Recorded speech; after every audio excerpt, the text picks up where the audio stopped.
You're not lazy, you're not broken, and you don't need another productivity hack. You're stuck because most advice misunderstands how change actually works. Modern self-improvement tells you to chase dopamine, motivation, discipline, but your brain isn't driven by pleasure, it's driven by predictability. And once something becomes predictable, it stops feeling exciting, even if you keep craving it, and you will keep craving it, which I'll get into in a second. That's not a flaw, that's the system working as designed. A comfort trap. So here's the core problem. Your brain is optimized to minimize uncertainty. When a reward is new or unexpected, dopamine spikes. It feels exciting, but once your brain learns that the cue reliably leads to the reward, the dopamine response shifts from the reward to the cue. The outcome becomes predictable, pleasure fades, and the habit remains. This is why you often notice that the first hit feels euphoric, the 100th feels dull, but the pull is still there. You still feel compelled to continue doing the activity even though it doesn't feel as good as it does the first time you do it. That's because you're no longer chasing dopamine or pleasure, you're chasing familiarity. This is what we call the comfort trap. Your brain prioritizes what's easy and known even when it no longer satisfies. Avoiding difficulty feels safe, repeating comfort feels efficient, and over time your brain reinforces this pattern through plasticity. You don't just avoid hard things,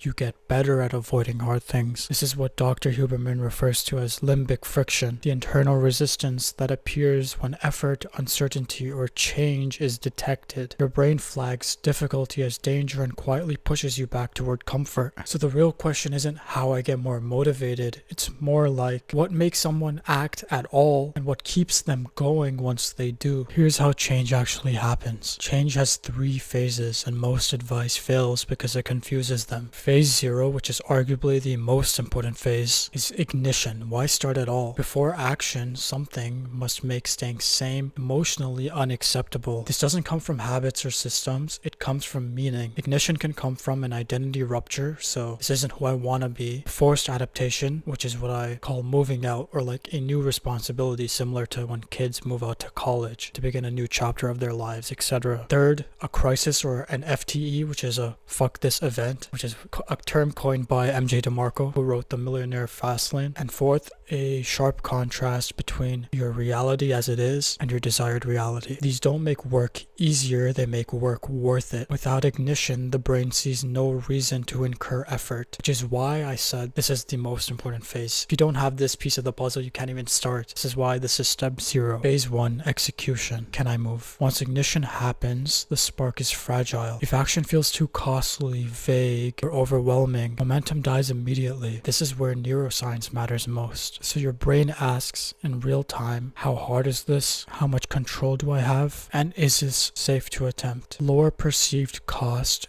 increase perceived control. That's the entire game. Phase 2, maintenance. And I understand that we're going through this really fast, but I'll elaborate more towards the end. Okay, phase 2, maintenance. Will I keep going? This is where consistency forms or collapses. Repeated action reshapes the brain, which is why consistency is so important and like hailed as like the be all end all like success mechanism that you need. Repeated action reshapes the brain because effort becomes less threatening, discomfort becomes tolerable, and identity stabilizes behavior. You don't think yourself into a new identity, no manifestation. You have to prove yourself into one. So here's the practical playbook, how you actually use what we talked about. So step 1 is task mapping. Kill the mystery. The brain treats vague goals as threats. Start a business, get in shape, fix my life. These trigger limbic friction when the path is unclear. Task mapping removes the danger by removing ambiguity. Break tasks into explicit concrete steps. What exactly will I do?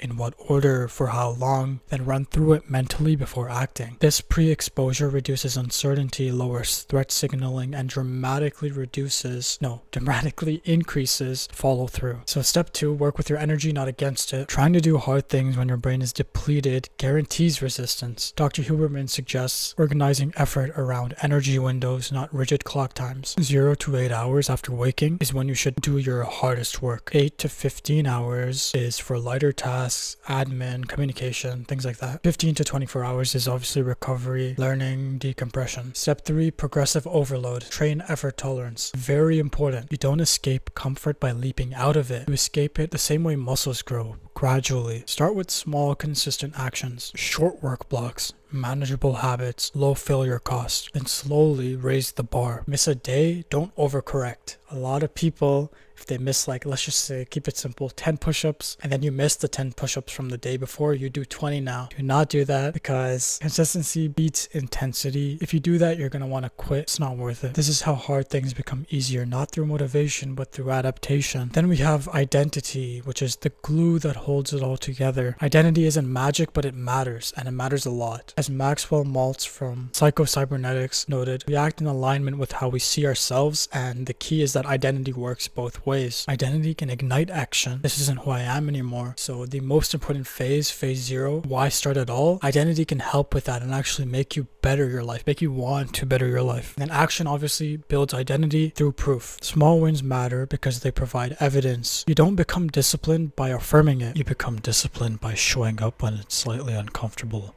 repeatedly. Here's the final truth. Motivation starts the engine. Systems keep it running. Ignition gives you a reason to move. Execution gives you a way.